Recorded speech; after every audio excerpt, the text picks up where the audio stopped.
Hi everybody, welcome to my second video in the series about the Canon EOS Rebel G2. This is a video that's going to show you how to use this camera. And the first thing we're going to start with, let's start fairly basic, is I'm going to show you how to mount a lens onto the camera. You can see here there's a red dot on the lens. There's a red dot on the mount.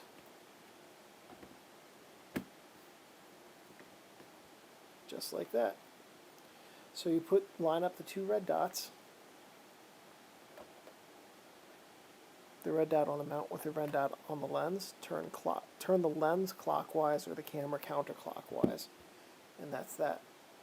On mine it doesn't really click into place, but on some of them it does. On my Canon G, when I used to own a Canon G, it did click into place.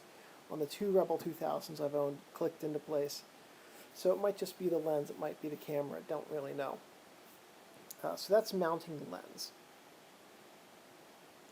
And it accepts Canon EOS EF mount lenses. It does not accept FD or FL lenses, and it also, I believe, does not accept the digital EFS lenses.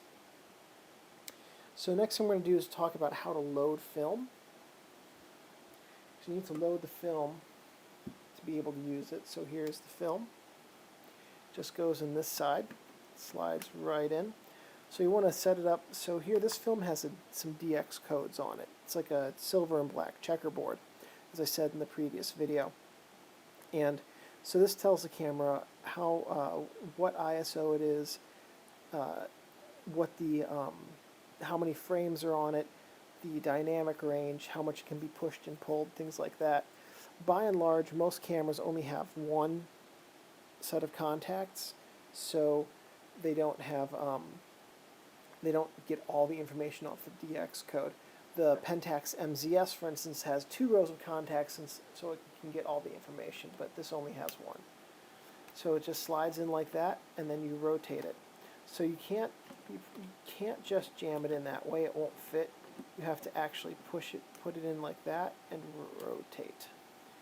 Pull out the film, pull it across, and then just leave it there. There's nothing to clip it into. And then you shut the back of the camera and turn it on to any setting. And as you'll be able to see up close in just a minute, what it's doing, and I'll explain this when we look at the LCD screen, is it's advancing the entire thing. And so I'm going to go through, I'm going to reload the film, I'm going to show you how it advances it. Going to shoot an entire roll and show you how to how it rewinds it. In the interim, I'm going to show you one function on the command dial right now while we have an excuse for it, and then after we look at the LCD, we'll come back and look at the rest of the command dial. But I'm going to show you how to do a how to rewind film before you're done with a roll entirely. So you set the command dial to this symbol that looks like a wheel with a line coming off of it and 2 arrows. That's the symbol for rewind. And then there's another symbol like that underneath the self timer. So with the command dial set to that, you just hold down the self timer and then it'll automatically rewind. Now if you do that, it is going to rewind the film all the way into the cassette. You're not going to have a leader left, so you will have to then take it to get it developed. Turn the camera off. So there you go, rewound film, ready to go to be developed. Okay, so here we are. We've got the LCD display on the EOS Rebel G2. So let's take a look at what this is telling us. Right now I've got it in manual mode, and it's also the MF means that it's set in manual focus. But I'll tell you what, let's start to do this logically. Up here on the top left, this is the shutter speed, okay, and then over here on the right is the aperture. Since I don't have a lens in right now, it's saying an aperture of 0. Here is the battery indicator telling me that I have a full battery. Below that is the AF indicator telling me that the camera, if a lens were in on autofocus mode, would select the best of the 3 autofocus points as the point to focus on. The MF is indicating that it's set on manual focus mode right now, And then this right here, the -2 to +2, is the light meter. It also indicates exposure compensation. It's a little bit of an advanced use, but for if this is your first time using this camera, or if you're fairly new to it, basically what you need to know is that's your light meter. And when you half touch the shutter, when you have to press it, that dot appeared, as you saw. Now, if the dot is above the 0, that means you're well exposed, and your image should turn out fairly decently. If you rotate this, now you're 1.5 stops overexposed, your image is going to be very bright. Now you're 1.5 stops underexposed, and your image is going to be very dark. So that's what the light meter is trying to tell you there. In addition, I'm going to push the function button over here. So here are your functions. This is your red eye removal. This is on, this is off. So right is on, gives you a 1, left is off, gives you a 0. Next function is your beep.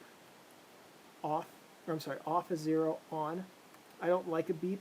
I find them very disturbing. If I'm trying to take a picture of an animal like a bird or a deer or something, the beep is a really good way to scare it off right before the photo gets taken. Then we've got over here, this is multiple exposures. And the way this is supposed to work is it will take as many exposures as you set this 1 through 9 on the given frame. For whatever reason, that hasn't worked for me so well, and I could not get that to happen at any rate. Then this is auto exposure bracketing, and what this is telling me is that this is I have to push the button 3 times, 1, 2, 3, but it will take 3 shots. Half a stop underexposed, perfectly exposed, and then a half a stop overexposed. You could do a full stop, 1.5, 2, that's as far as it will go. So you can see how those dots are moving, that's what it's telling me. And when we leave this menu and go back to the main LCD display, it will continue to show these dots to let me know what it's going to do. Now, if I adjust this, it has no effect on the dots, so it's not going to tell me. There we go.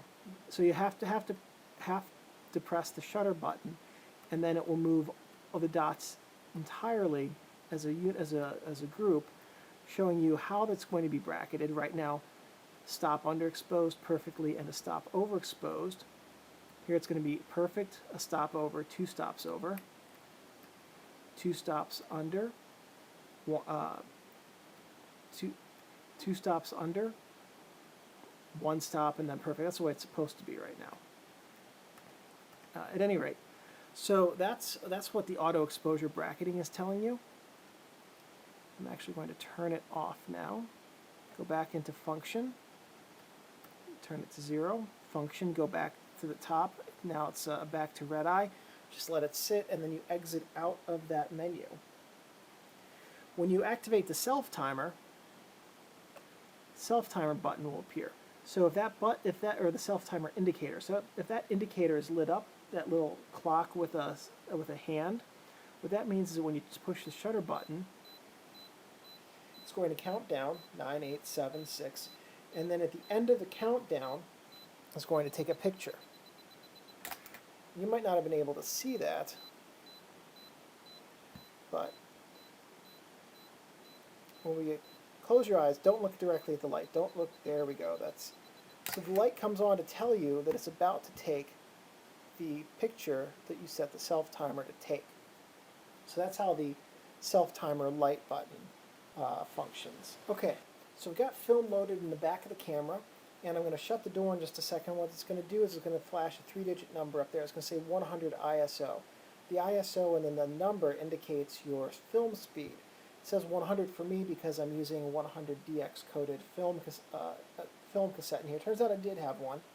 And then it's going to start counting up a number from here, and that's going to be how far along it is. So what it'll do is it should count up to about 30 or 31 in this roll, and then as I take pictures it will count down. Let's see if this works this time. This is like the 4th take.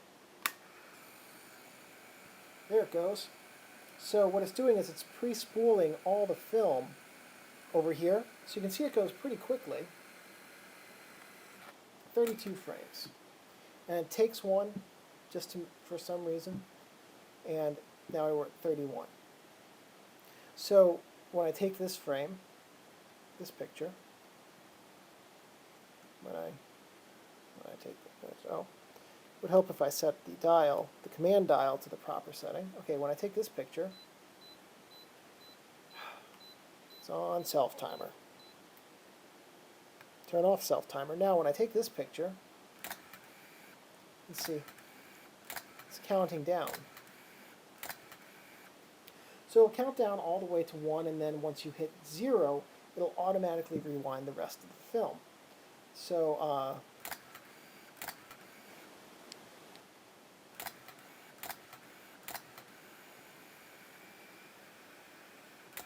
there we go. Now it flashes to tell you that the film's been completely rewound.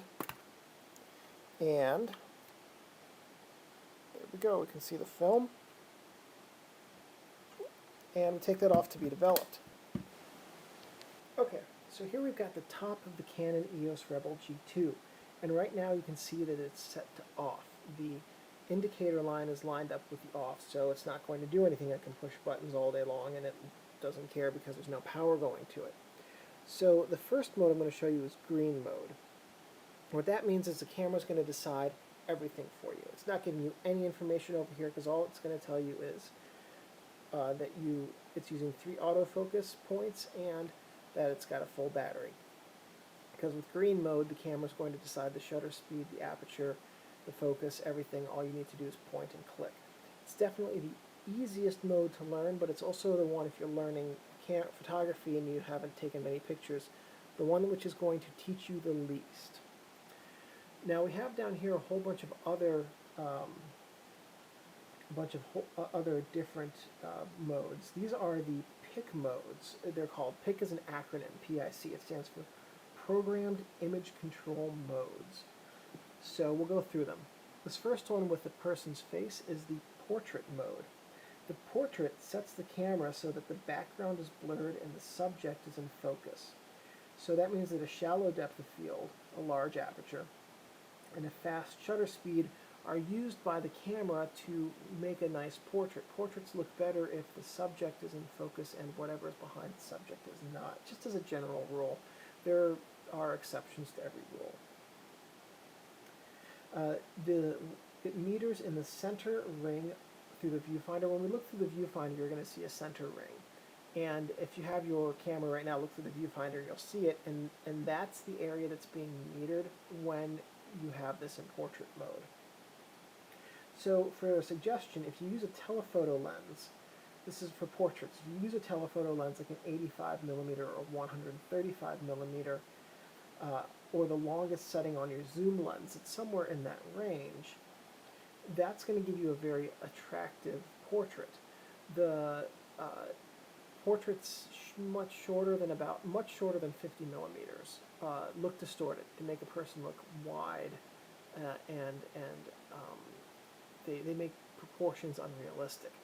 However, using something in the 75, 85, 135 range, 105 is another very nice portrait range, portrait length.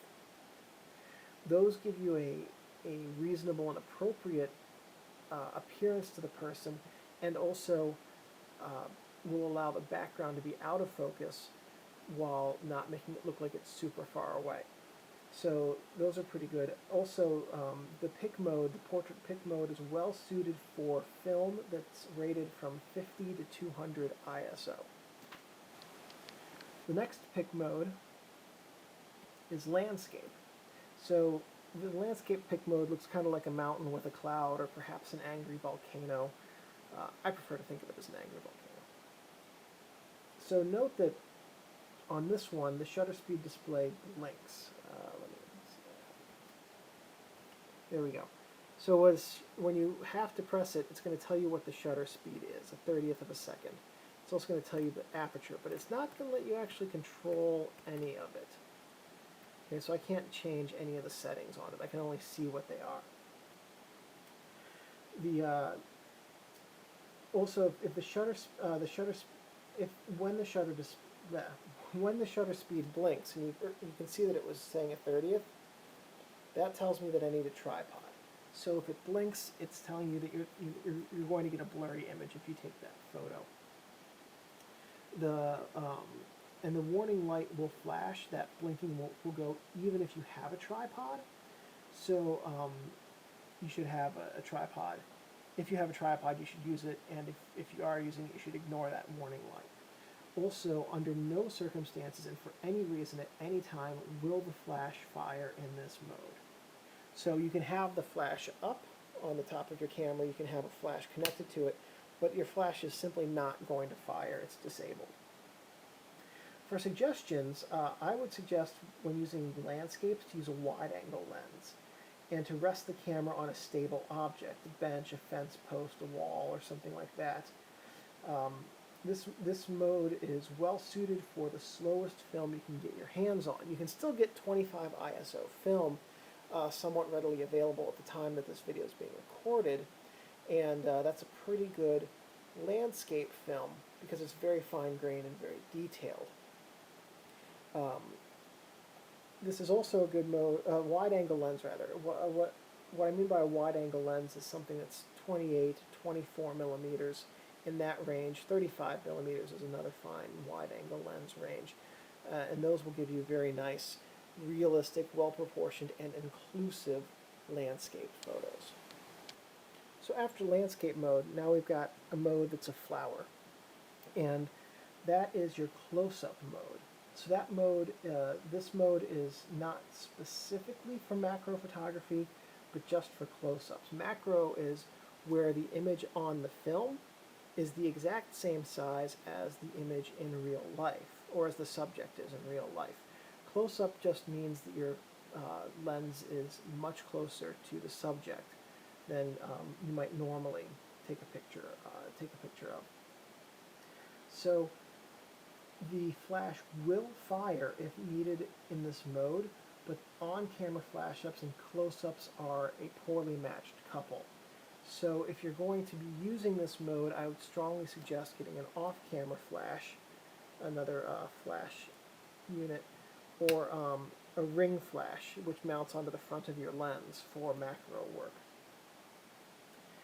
It's good to use a medium to fast film for handheld shots with this mode, or if you're using a slow film, to use a tripod for macro work.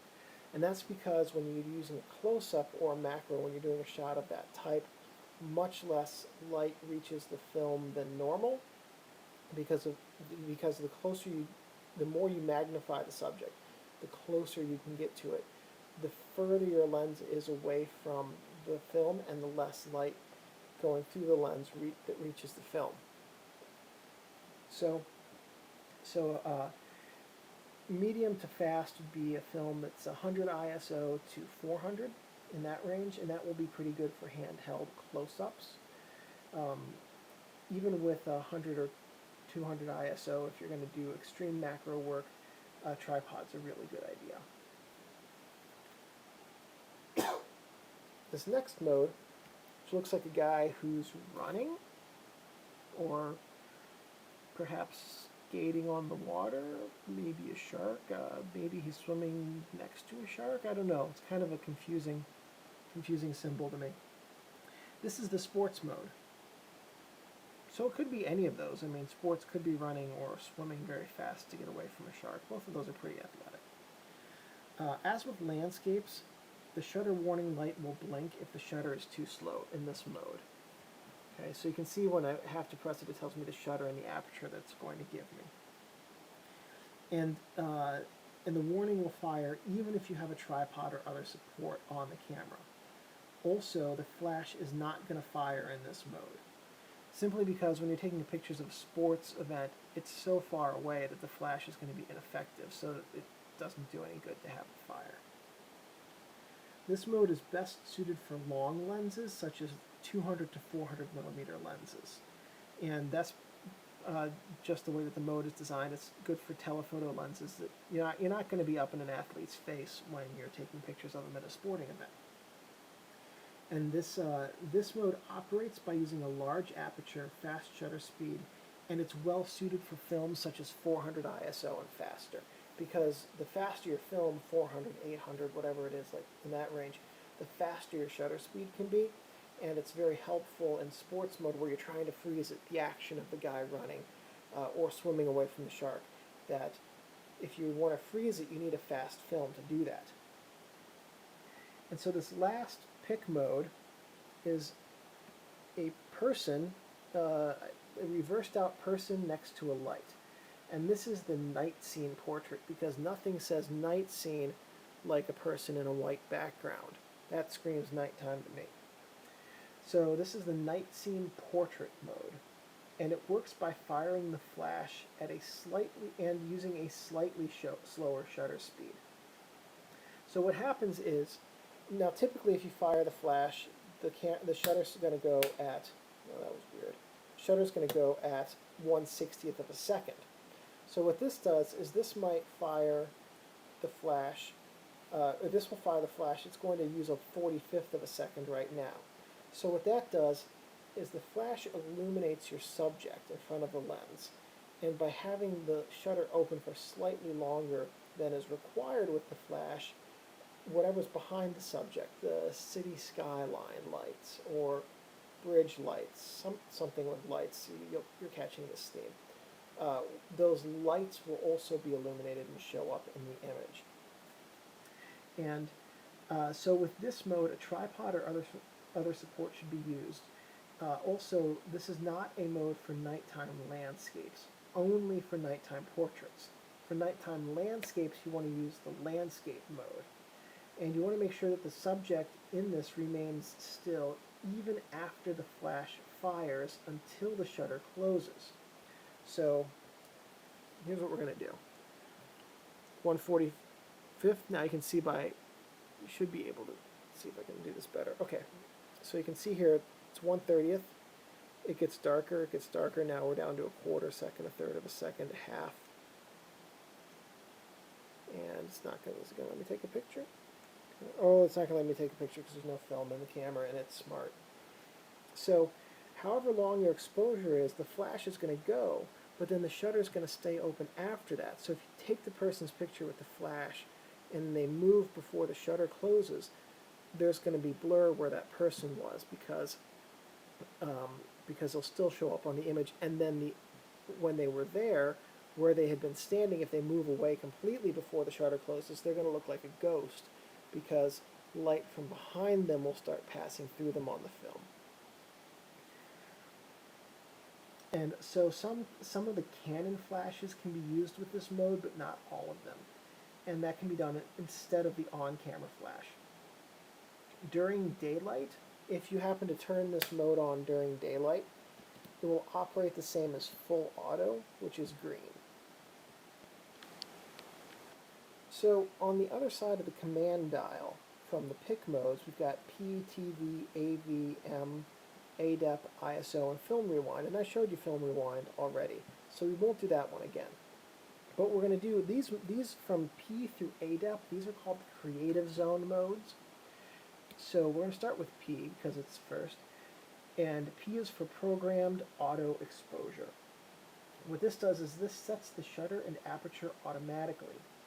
If either of the figures is blinking, so right now 45th of a second and f4.5, neither are blinking.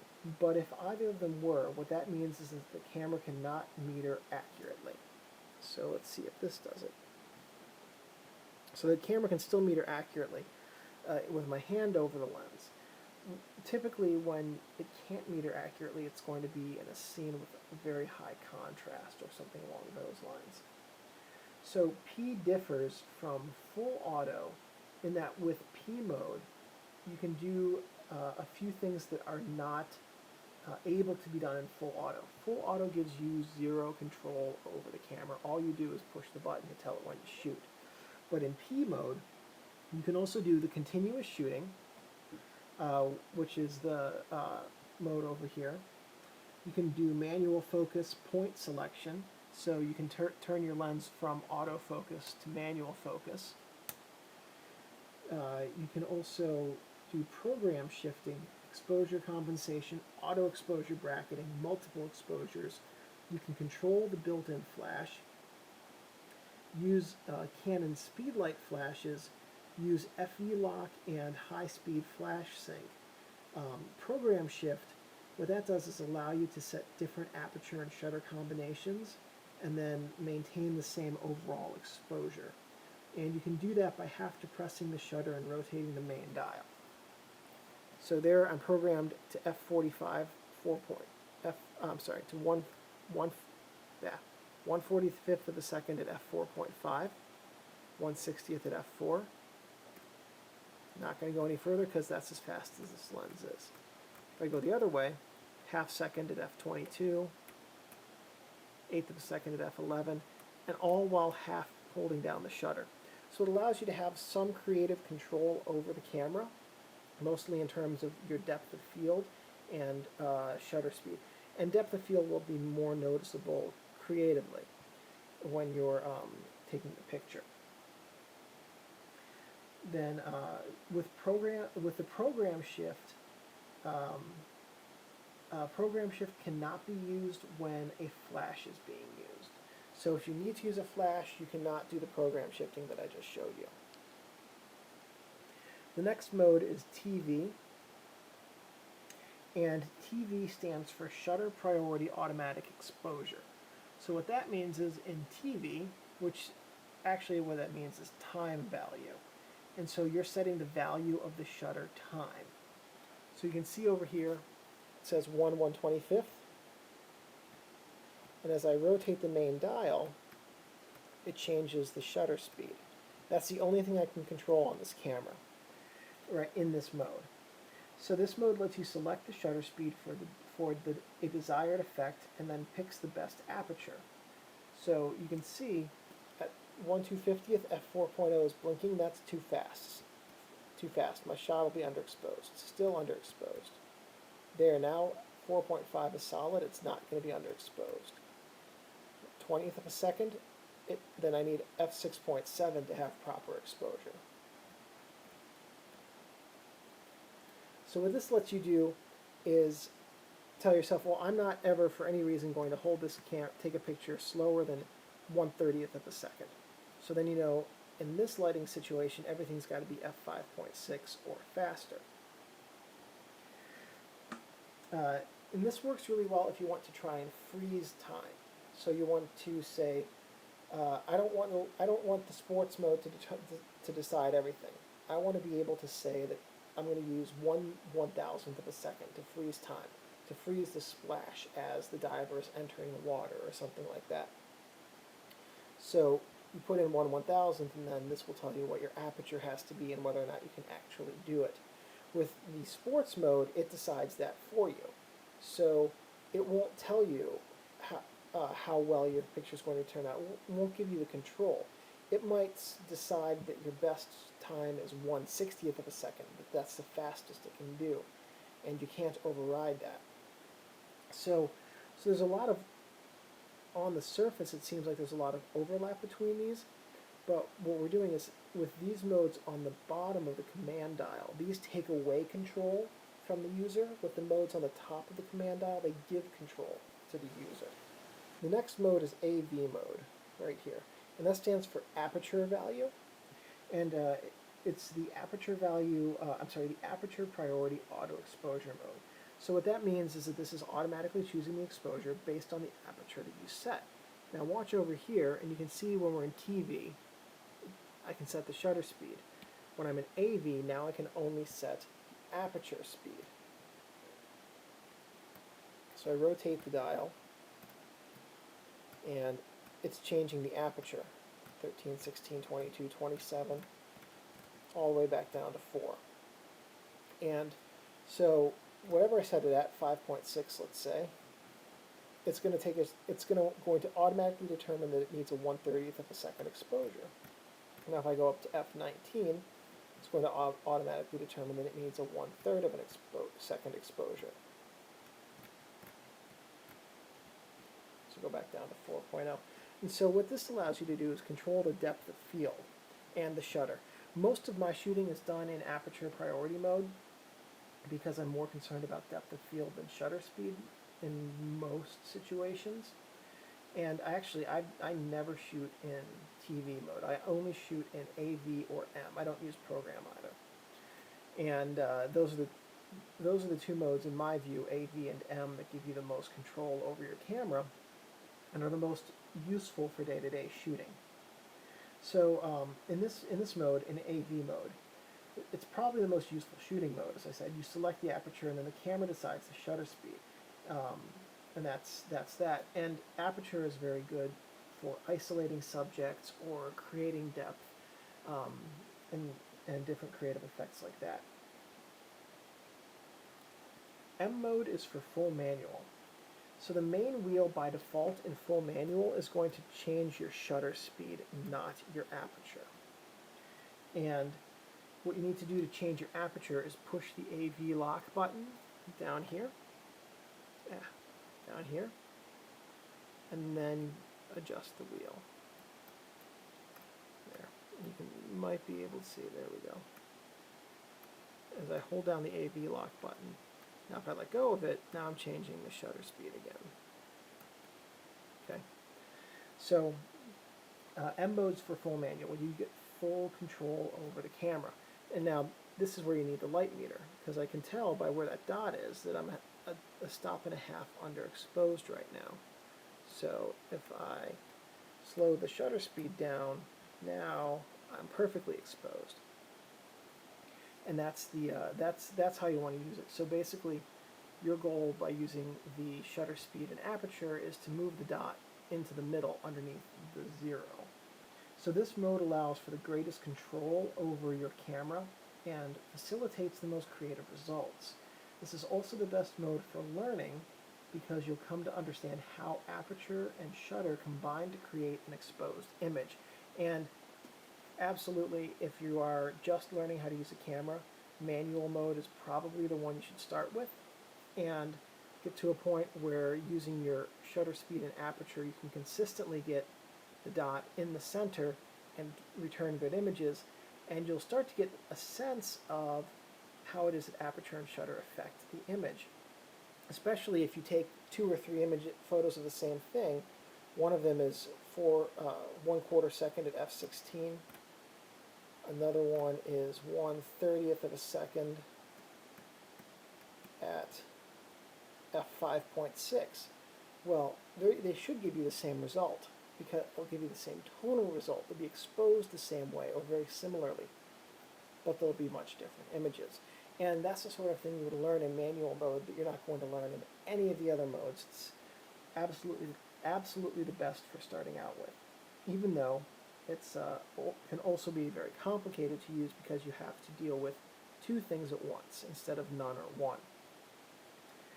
ADEP is for automatic depth of field automatic exposure. In this mode, gotta rotate it to ADEP. In this mode, the camera looks at the object in the 3 AF frames, and you'll see the 3 dots when we look through the viewfinder in a minute, and selects the best aperture to put them all in focus. So what this is doing is, let's say that from the back of the camera to the front of the camera represents 100 feet. And you're taking a photo that's at the back of the camera, in the middle of the camera, and at the front of the camera. What the lens is going to do is figure out what aperture is needed to get all 3 of these subjects in range. Now, it can't just be 3 of them directly in a row.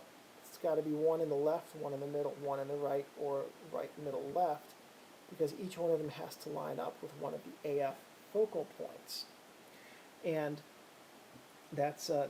so with ADEP, it'll figure out the aperture for you, so you don't have to, but it also then figures out the shutter speed for you, and it takes that element of control away from you as a user. And then the last item, these last 2 up here, these are the function zone settings. These are ISO and film rewind. I showed you the film rewind a minute ago. ISO, when you set it to that, you can override the DX setting. So you can see here, as I rotate this, I can change it to a different ISO setting. One other thing you can do, I'm going to go as high as I can, which is 6400. One other thing you can do is if you're using 100 ISO film, let's say, and you want to process it as 50, well, you can tell the camera, shoot this as though it's 50, or shoot this as though it's 200.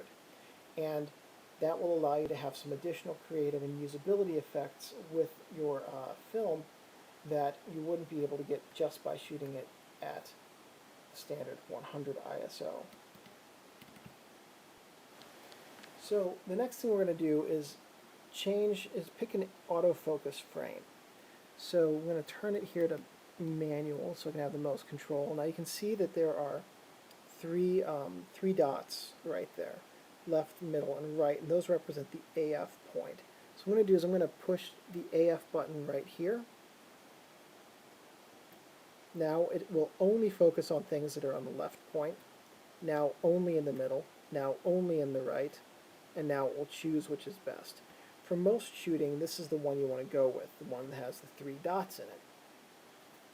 And but there will be times, if you know, for instance, that you have a subject approaching from the left and going right, and you want to get a picture of it when it's over here, such as a runner or an animal or a car at a racetrack or whatever, then you would set it to your leftmost, and then when it's in frame, the camera will focus on it and you can take your picture.